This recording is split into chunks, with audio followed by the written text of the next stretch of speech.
Welcome student, this is chemistry bye Ashish sir. और बच्चों आज हम पार्ट 4 पढ़ रहे हैं acid base in salt chapter का। बच्चों फर्स्ट पार्ट में हमने पढ़ा था क्लासिकल कंसेप्ट, सेकंड पार्ट में हमने पढ़ा अर्हेनियस कंसेप्ट एंड इट्स लिमिटेशन, और बच्चों थर्ड पार्ट में हम ब्रोस्टेड एंड लोरी कंसेप्ट को पढ़ चुके हैं।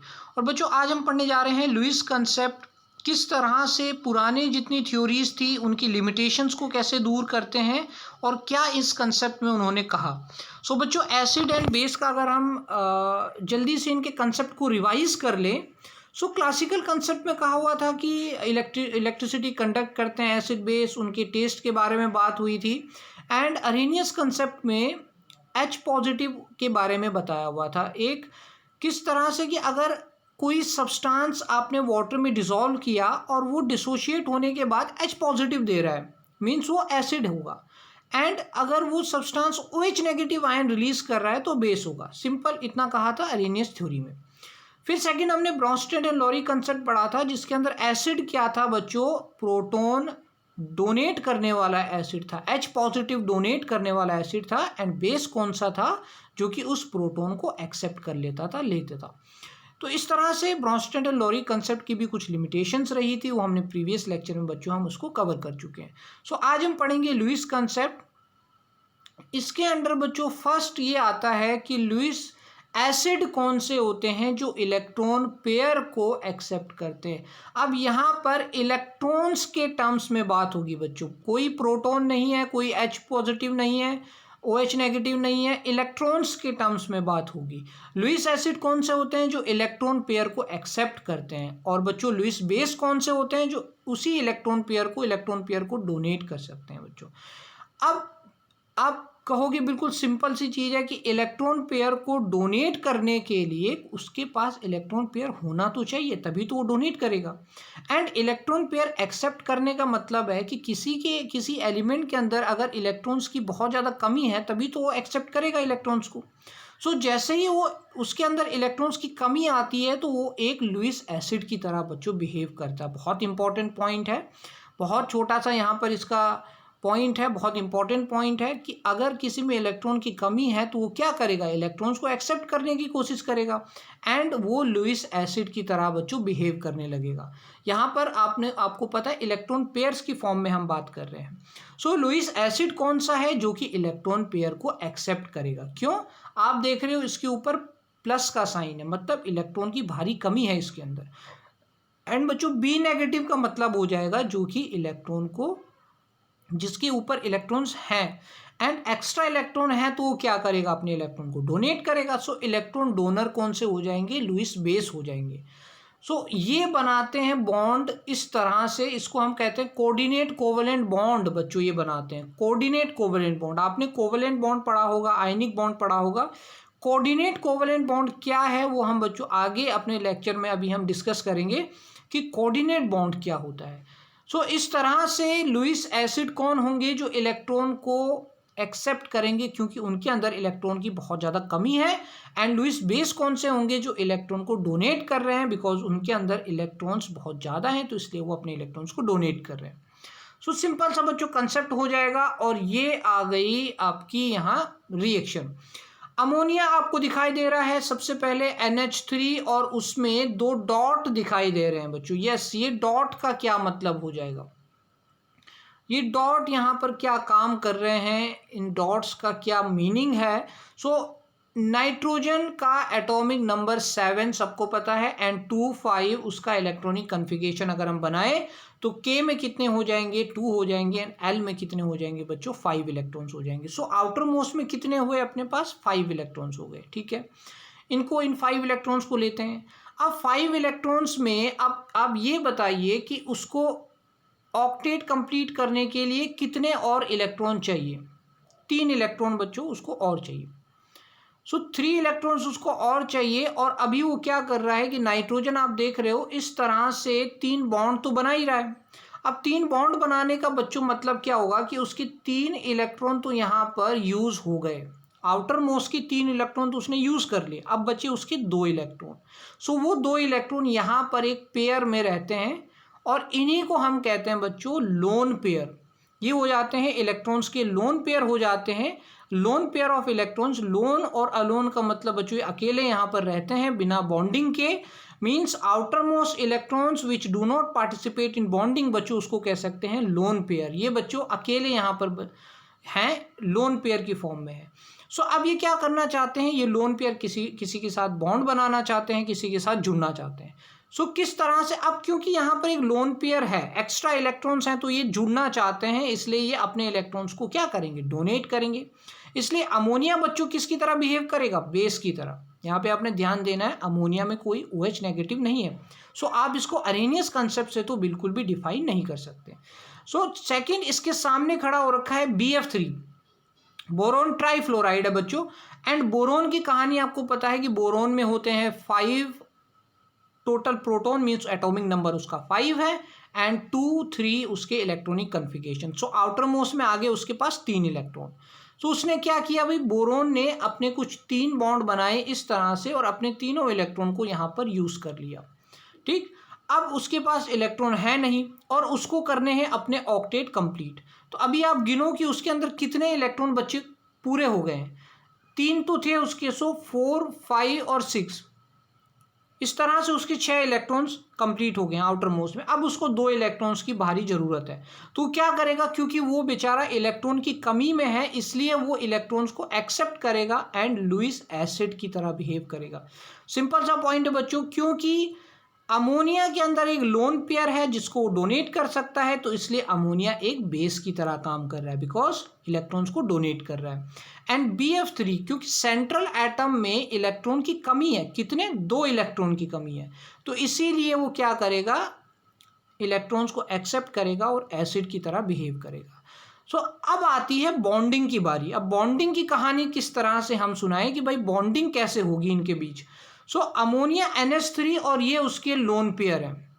अब कोवेलेंट बॉन्ड बच्चों हमने पढ़ा हुआ है कि इलेक्ट्रॉन्स की शेयरिंग होती है, मतलब A ने कोई इलेक्ट्रॉन दिया, B ने कोई इलेक्ट्रॉन दिया अपना, और दोनों बीच में रख के उसको शेयर कर रहे हैं। ठीक है, आयनिक बॉन्ड में हमने पढ़ा था कि बच्चों कंप्लीट ट्रांसफर, जिसको इस तरह एरो से हम शो करते हैं कि कंप्लीट ट्रांसफर हो जाता है इलेक्ट्रॉन्स का, गेन और लूज हो जाता है, जिससे पॉजिटिव और नेगेटिव चार्ज बन जाता है। अब ये कोऑर्डिनेट की कहानी क्या है, अब ये कोऑर्डिनेट बॉन्ड क्या कहता है कि कोऑर्डिनेट बॉन्ड में कहते हैं कि नाइट्रोजन अपने लोन पेयर को डोनेट कर रहा है। देखना बच्चों, बोरोन के पास कोई इलेक्ट्रॉन नहीं है डोनेट करने के लिए, इसलिए ये कोवेलेंट तो बनाएगा नहीं, क्योंकि इसके पास शेयरिंग के लिए कोई इलेक्ट्रॉन नहीं है। बट नाइट्रोजन क्योंकि अपने इलेक्ट्रॉन को डोनेट कर रहा है एंड शेयर कर रहे हैं, सिर्फ डोनेट कर रहा है नाइट्रोजन, बट शेयर दोनों कर रहे हैं, बोरोन भी उसके साथ एंड नाइट्रोजन भी। सो बच्चों, जब शेयरिंग दोनों, जब नाइट्रोजन अपने इलेक्ट्रॉन को डोनेट कर रहा है बट उसको यूज बोरोन भी कर रहा है, तो वो हो जाएगा कोऑर्डिनेट बॉन्ड, कि नाइट्रोजन डोनेट कर रहा है, सामने वाले के पास डोनेट करने के लिए कुछ है नहीं, तो वो क्या कर रहा है, उसको सिर्फ एक्सेप्ट कर पा रहा है, तो इसलिए ये क्या हो जाएगा। और ये इलेक्ट्रॉन पूरी तरह से नाइट्रोजन से दूर नहीं होते हैं, पूरी तरह से नाइट्रोजन से बच्चों दूर नहीं होते हैं। सो सिर्फ डोनेट एक कर रहा है, इलेक्ट्रॉन्स तो एक एटम्स के हैं बट वो शेयर दोनों उसको कर रहे हैं। सो कोऑर्डिनेट की सिंपल डेफिनेशन होती है कि यहाँ पर इलेक्ट्रॉन एक ही डोनेट करता है बट शेयर उसको दोनों करते हैं, जिससे नाइट्रोजन भी उसको शेयर करेगा और बोरोन भी शेयर करेगा, बट वो एक्चुअल में दोनों इलेक्ट्रॉन है किसके, नाइट्रोजन के हैं। सो इक्वली दोनों के इलेक्ट्रॉन तो है नहीं, इसलिए कोवेलेंट बॉन्ड नहीं आएगा। इसको बच्चों कहते हैं कोऑर्डिनेट बॉन्ड। अब ये जो तो आप तीर का निशान देख रहे हैं, इसको इस तरह से कोऑर्डिनेट बॉन्ड को दिखाया जाता है। अब इसमें एरो हेड किसकी साइड हो बच्चों, एरो हेड किसकी साइड होगा, जिसको इलेक्ट्रॉन दिए जा रहे हैं, मीन्स नाइट्रोजन अपने इलेक्ट्रॉन को दे रहा है, इसलिए नाइट्रोजन एक एरो की तरह शो हो रहा है, किसमें, बोरोन में। या आप एक एरो देख रहे हैं कि नाइट्रोजन से एक एरो बोरोन की तरफ गया है, मतलब उसके लोन पेयर बोरोन को डोनेट हो रहे हैं और शेयर दोनों करेंगे। तो इस तरह से हम कोऑर्डिनेट कोवेलेंट बॉन्ड, बाकी जितने आपको ये बॉन्ड दिखाई दे रहे हैं बच्चों, ये बोरोन और फ्लोरीन के बीच में जो बॉन्ड है एंड नाइट्रोजन और हाइड्रोजन के बीच में बॉन्ड है, वो तो बच्चों कोवेलेंट बॉन्ड है, और नाइट्रोजन और बोरोन के बीच में कोऑर्डिनेट बॉन्ड आ गया। सो इस तरह से पूरा कॉम्प्लेक्स यहाँ बन जाएगा, कोऑर्डिनेट कोवेलेंट बॉन्ड का कॉम्प्लेक्स बन जाएगा। सेकंड बच्चों अपने पास आता है इसी तरह का कुछ एग्जाम्पल, जिसमें अमोनिया अगेन एक बेस है और उसके सामने है H पॉजिटिव। अब बच्चों H पॉजिटिव का मतलब हाइड्रोजन में एक ही इलेक्ट्रॉन था, वो भी कोई उससे ले गया, सो H पॉजिटिव बन गया है, ठीक है। मीन्स अब उसको इलेक्ट्रॉन की बहुत ज़्यादा ज़रूरत है। सो ज़रूरत है तभी वो इलेक्ट्रॉन को एक्सेप्ट करेगा एंड बन जाएगा लुईस एसिड। और बच्चों लुईस बेस कौन से होंगे? जो अपने इलेक्ट्रॉन को डोनेट करेंगे। सो इसमें भी सेम प्रोसीजर हुआ है, एन ने अपने लोन पेयर को नाइट्रोजन को दिया और शेयर दोनों ने कर लिया। सो डोनेट तो नाइट्रोजन ने किया बट शेयरिंग दोनों ने किया है, क्योंकि हाइड्रोजन के पास तो इलेक्ट्रॉन है नहीं शेयर करने के लिए। सो इस तरह से दोनों ही उसको यूज़ कर रहे हैं, बट डोनेट कौन कर रहा है बच्चों? एक ही इलेक्ट्रॉन उसको डोनेट कर रहा है, एन ही उसको डोनेट कर रहा है।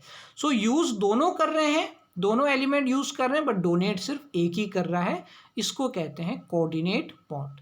और इस तरह से बच्चों कॉम्प्लेक्स बन जाएगा अमोनियम आयन का। NH4 पॉजिटिव का जो कॉम्प्लेक्स होता है, इसमें अक्सर पूछा जाता है कि कितने कोवेलेंट और कितने कोऑर्डिनेट बॉन्ड है। तो बच्चों 3 यहाँ पर कोवेलेंट बॉन्ड है नाइट्रोजन हाइड्रोजन के बीच में, और एक बॉन्ड कोऑर्डिनेट आ जाता है।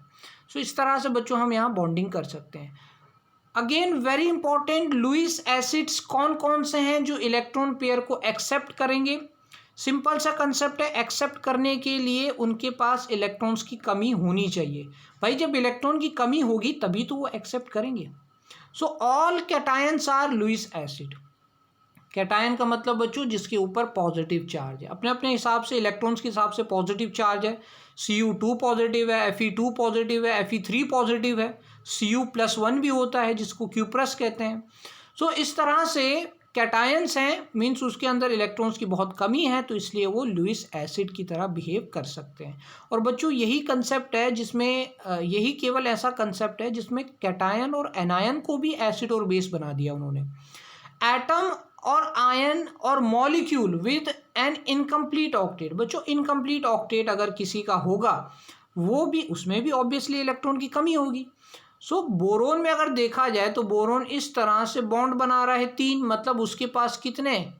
एक बॉन्ड में 2 इलेक्ट्रॉन हो गए, तो 3 बॉन्ड में आपके पास 6 इलेक्ट्रॉन हो गए। सो बोरोन के हो गए 6 इलेक्ट्रॉन कंप्लीट। कितने उसको और चाहिए? 2 और चाहिए। सो कमी में है, इसलिए लुईस एसिड की तरह बिहेव करेगा। AlCl3 AlF3 की सेम कहानी है, AlCl3 की सेम कहानी है, एल्यूमिनियम फ्लोराइड एल्यूमिनियम क्लोराइड, क्योंकि उसको 2-2 इलेक्ट्रॉन सबको वहाँ चाहिए होंगे। सो इसलिए वो लुईस एसिड की तरह बच्चों बिहेव करेंगे। और लुईस बेस की तरह कौन बिहेव करेगा?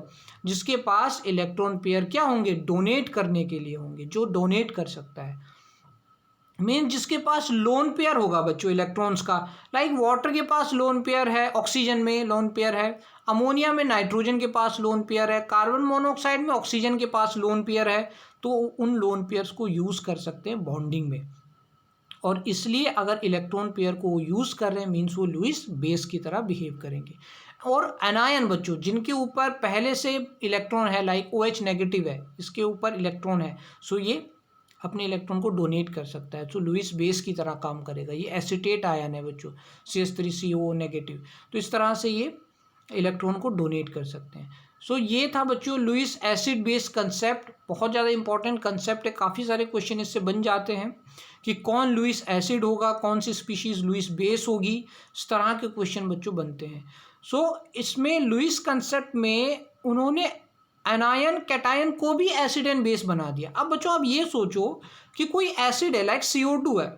अब CO2 एसिड है, उसके अंदर हाइड्रोजन नहीं है, उसके अंदर प्रोटॉन नहीं है, तो क्या किया जाए? इलेक्ट्रॉन तो भाई सबके अंदर है, इलेक्ट्रॉन के थ्रू तो हम बता ही सकते हैं कि कौन एसिड है और कौन बेस है। सो इनको हम पर्टिकुलरली कहते हैं बच्चों Lewis acids and Lewis bases, क्योंकि बोरोन ट्राईफ्लोराइड को कोई थ्योरी एक्सप्लेन नहीं कर पाई थी। अब लुईस साहब ने एक्सप्लेन किया, तो इसलिए उसको लुईस एसिड कह देते हैं। AlCl3 AlF3 इनको लुईस एसिड कह देते हैं, बिकॉज इनके अंदर कैसे एक्सप्लेन करते हैं? बिकॉज इनके अंदर इनकम्प्लीट ऑक्टेट है और ये इलेक्ट्रॉन को गेन कर सकते हैं। सो लुईस एसिड हो जाएंगे क्योंकि इलेक्ट्रॉन पेयर को एक्सेप्ट करते हैं, और बच्चों पेयर में ये अपने इलेक्ट्रॉन को एक्सेप्ट या डोनेट करते हैं। सो बच्चों ये था हमारा Lewis concept of acid base. 4 हमने कंसेप्ट कंप्लीट कर लिए हैं, classical theory, Bronsted, Lewis acid base and Arrhenius, ये चारों हमने कंप्लीट कर लिए हैं। और एसिड बेस में बच्चों आगे हम पढ़ेंगे क्लासिफिकेशन ऑफ एसिड। सो बच्चों अगर आपने चैनल को सब्सक्राइब नहीं किया है तो आपने सब्सक्राइब कर लेना है, उसको बेल आइकन आपने प्रेस कर देना है, उससे क्या होगा आपके पास नोटिफिकेशन चैनल की आती रहेगी। सो बच्चों अगर आपको इसके नोट्स चाहिए तो आप क्या कर सकते हैं, लिंक आपको डिस्क्रिप्शन में है, वहाँ से आप प्रीवियस जो इसके वीडियोज़ हैं वो भी देख सकते हैं, प्लस इसके नोट्स भी आप डाउनलोड कर सकते हैं। सो बच्चों मिलते हैं हम क्लासिफिकेशन ऑफ एसिड्स में अपने नेक्स्ट लेक्चर में।